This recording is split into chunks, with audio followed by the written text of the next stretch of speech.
বের করে জাহান্নাম থেকে বের করে একটা নির্ধারিত দূরত্বে রেখে দাও, রেখে দেয়া হবে। কিন্তু জাহান্নামের আগুনের লেলিহান শিখাতে তার গা ঝলসে যাবে।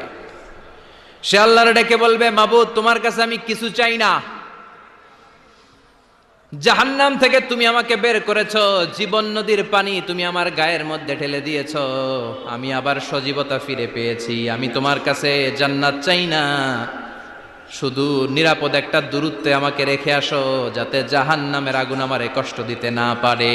আল্লাহ, আমি কিন্তু তোমার কাছে জান্নাত চাই না। কি চাই না? জান্নাত চাই না, কিন্তু জাহান্নামের আগুন আমারে কষ্ট দিচ্ছে, এতটা দূরত্বে রাখো যাতে জাহান্নামের আগুন আমার গায়ে না লাগে। আল্লাহ বললেন, ওকে রাখবো, কিন্তু আমার সাথে একটা কন্ট্রাক্টে যেতে হবে, যে এটা তোমাকে দিলে তুমি আর নতুন করে কিছু চাবা না। সে বলবে আমি রাজি, কন্ট্রাক্ট হয়ে যাবে। আল্লাহ জিব্রাইলকে বলবেন, যাও এমন দূরত্বে রাখো যাতে জাহান্নামের আগুন ওরে কষ্ট না দেয়। রেখে আসা হবে। অনেক দিন সে